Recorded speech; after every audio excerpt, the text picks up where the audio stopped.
নমস্কার আমার প্রিয় বন্ধুরা, স্টোরি ইনের 29তম এপিসোডে সবাইকে স্বাগত।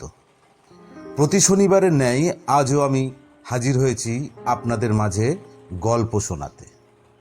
গল্প শোনার পর যদি ভালো লাগে তবে আমার চ্যানেলটি সাবস্ক্রাইব করে আমার পাশে থাকুন। আজ শোনাবো এক ভিন্ন স্বাদের ভৌতিক গল্প। গল্প পাঠে আমি আপনাদের প্রকাশ, সহযোগিতায় তিতলি। শুরু করছি সৌরদীপ সৌমিত্র চৌধুরী ওরফে চন্দ্রচূড়বাবুর কলমে বকুলডাঙ্গা হল্ট।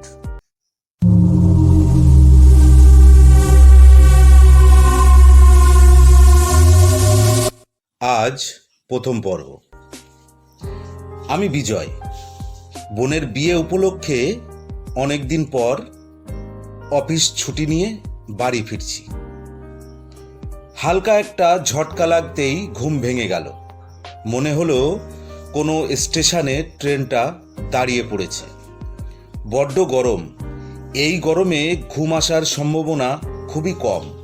অগত্যা চোখ কচলে উঠে বসলাম। এইটা কোন জায়গা? কোনো ব্যস্ত স্টেশন বলেই মনে হচ্ছে। এত রাতেও ভিড় মোটামুটি ভালোই। মোবাইলে সময় দেখলাম, রাত 1:05। গলাটা শুকিয়ে গেছে। একটু জল পেলে বেশ ভালো হতো। কিন্তু ব্যাগ থেকে বোতলটা বের করে দেখলাম বোতলে এক বিন্দুও জল নেই। বাইরে তাকিয়ে দেখি জানলার ঠিক সামনেই একটা পানীয় জলের কল। বোতলটা নিয়ে তাড়াতাড়ি নেমে পড়লাম প্ল্যাটফর্মে। মনে হয় কিছু সময় আগে এই অঞ্চলে বৃষ্টি হয়েছে। গোটা প্ল্যাটফর্ম একেবারে জলে ভর্তি। আর একটু হলেই পা হড়কে যাচ্ছিল। সাবধানে টাল সামলে ট্রেন থেকে নামলাম। আকাশ এখনো গাঢ় কালো মেঘে ঢাকা। যে কোনো সময়ে আবার আকাশ ভেঙে বৃষ্টি নামতে পারে। যাই, তাড়াতাড়ি বোতলটা ভরে নিই। ধ্যাত, কল থেকে সুতোর মতো সামান্য জল পড়ছে। 2 লিটারের বোতল ভরতে যেন 1 যুগ সময় লাগছে। বোতলটা ভরে পিছনে ঘুরতেই দেখলাম সর্বনাশ। ট্রেনটা একটু একটু করে স্টেশন ছেড়ে এগোতে শুরু করেছে। এক হাতে কোনো মতে বোতলটা নিয়ে দৌড় দিলাম ট্রেনের দিকে। তবে বাদ সাধল ভিজে প্ল্যাটফর্ম। তাড়াতাড়ি ছুটতে গিয়ে পাটা গেল ফিসলে। অত লোকের সামনে 2-3টে ডিগবাজি খেয়ে মাটিতে মুখ থুবড়ে পড়লাম। মাথা তুলে দেখি ট্রেনের শেষ বগির লাল আলোটা আমাকে ভেঙচি কেটে ক্রমশ রাতের অন্ধকারে মিলিয়ে যাচ্ছে। আমি ভীষণ মুশকিলে পড়ে গেলাম। ট্রেনে আমার সমস্ত ল্যাগেজ পড়ে আছে যে। কি যে করি এখন? একবার স্টেশন মাস্টারের সাথে কথা বলে দেখব। যত সব উটকো ঝামেলাগুলি দেখছি আমার কপালেই এসে জোটে। তবে আসল ধাক্কাটা মনে হয় এখনো খাওয়া বাকি ছিল। হাত পা ঝেড়ে উঠে দাঁড়াতেই আমি অবাক হয়ে গেলাম। আমার মুখ দিয়ে কোনো কথা বের হচ্ছিল না। এইটা আমি কোথায় দাঁড়িয়ে আছি? কিছুক্ষণ আগেই তো অনেক লোকজন ছিল। কোথায় গেল তারা সবাই? পুরো প্ল্যাটফর্মটা একেবারে জনমানব শূন্য। আমি একাই এখানে ভূতের মতো দাঁড়িয়ে আছি। এত লোকজন সব কর্পূরের মতো উড়ে গেল নাকি? এছাড়াও একটা জিনিস আমার খুব ভালো করে মনে আছে। স্টেশনে প্রায় 5-6টা প্ল্যাটফর্ম ছিল। এখন দেখছি মাত্র 2টো, একটা আপ লাইন আর একটা ডাউন।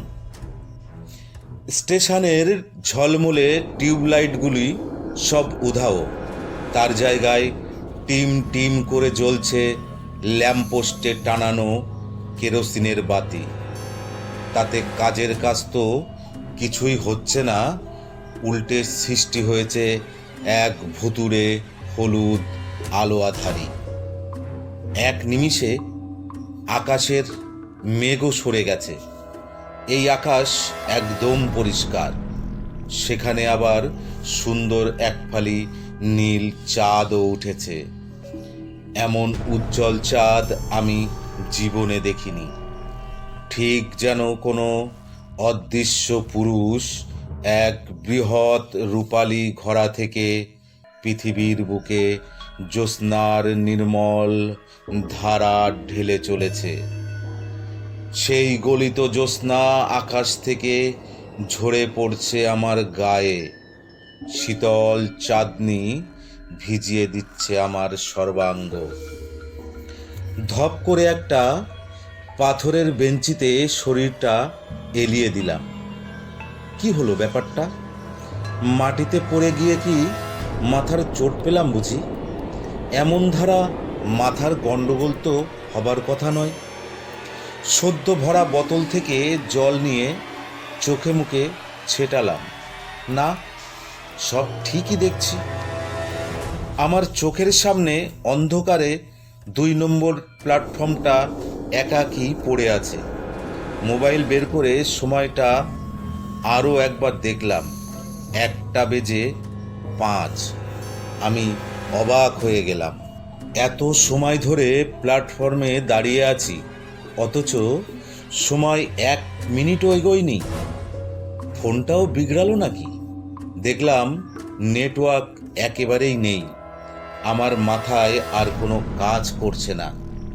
মনে মনে ভাবছি, কোন কুক্ষণে যে বোনের বিয়েতে যোগ দেবার জন্য বেরিয়েছিলাম।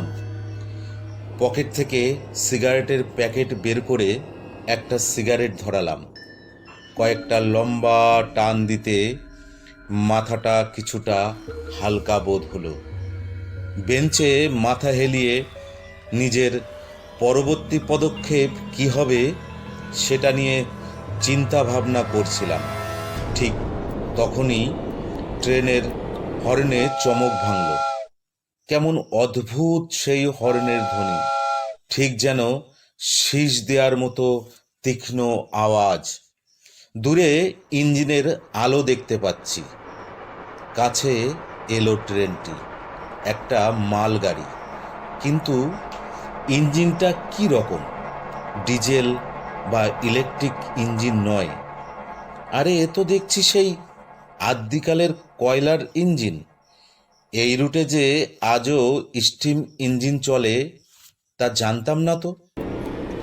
একরাশ কালো কুচকুচে ধোঁয়া ও কয়লার মিহি গুঁড়ো ছাড়িয়ে আমাকে পিছনে ফিরে এগিয়ে গেল ইঞ্জিনটা। প্রায় 5 মিনিট দাঁড়িয়ে কয়লা বোঝাই করা মালগাড়িটা আবার ঘটাং ঘটাং শব্দ তুলে স্টেশন থেকে বিদায় নিল।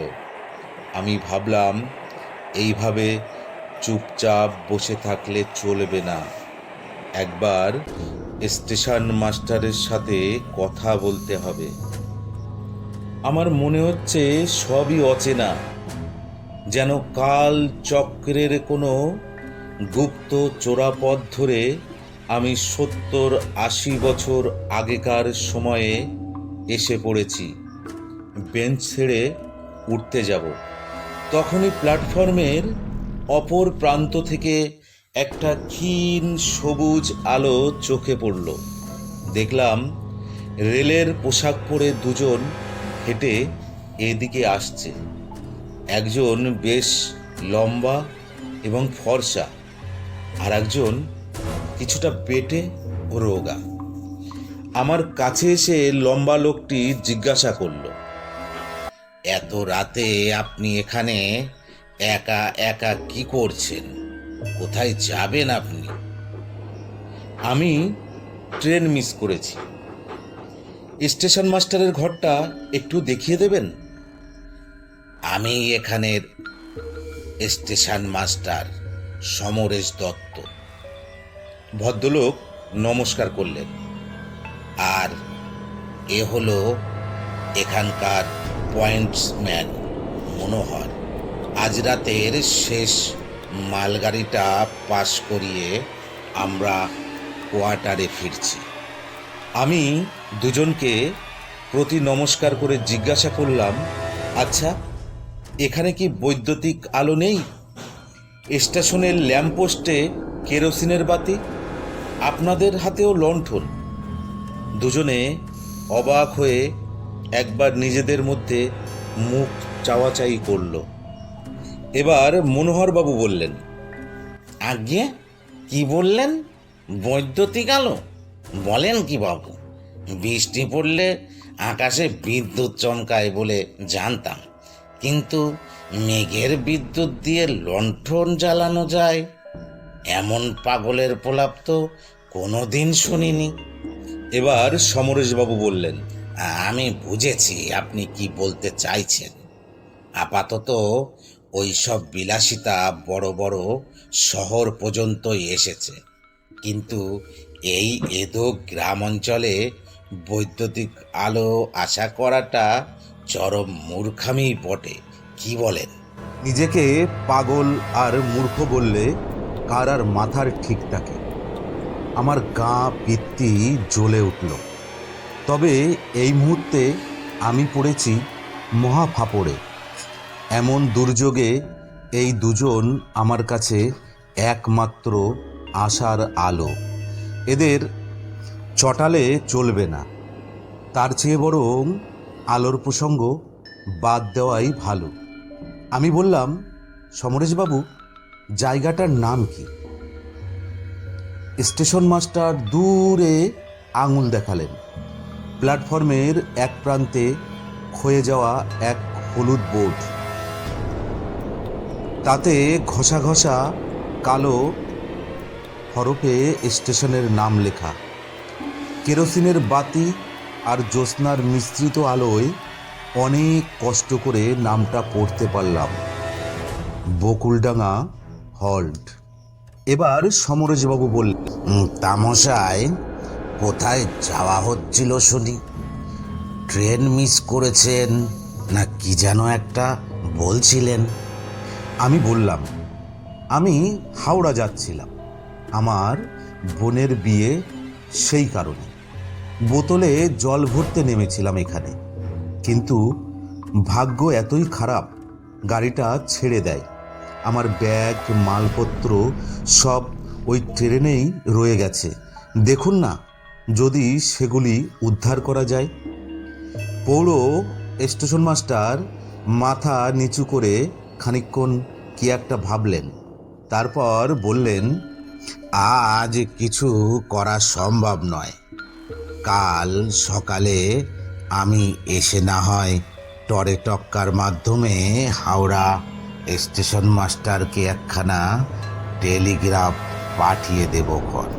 দেখি আপনার সব মালপত্র রিকভার করা যায় কিনা। আমি বললাম, টেলিগ্রাম কেন? আপনাদের কাছে মোবাইল নেই বুঝি? একবার ওনাকে মোবাইলে সব কিছু জানিয়ে দিলেই তো হয়।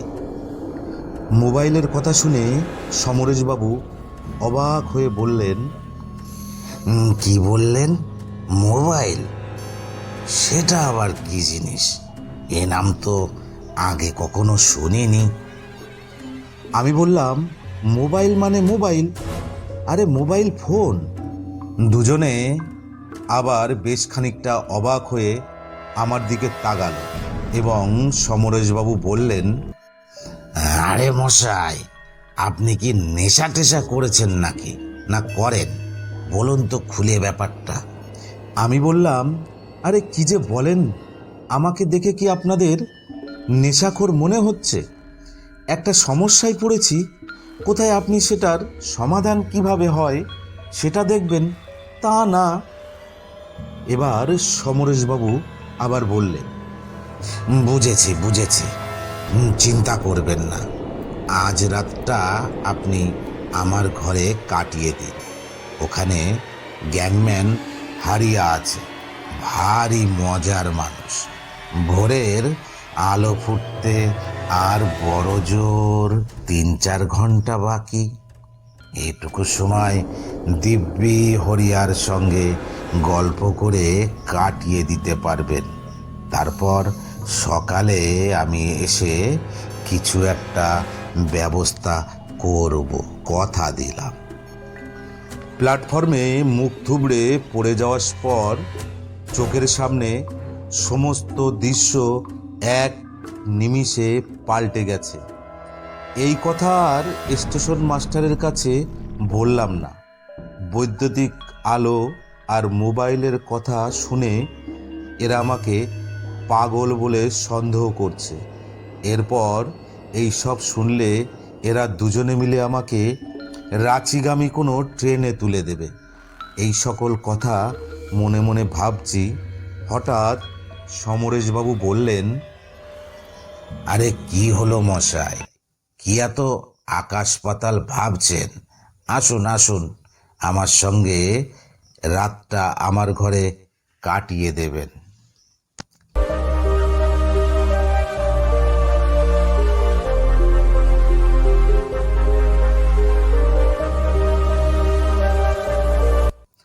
আজ এই পর্যন্ত।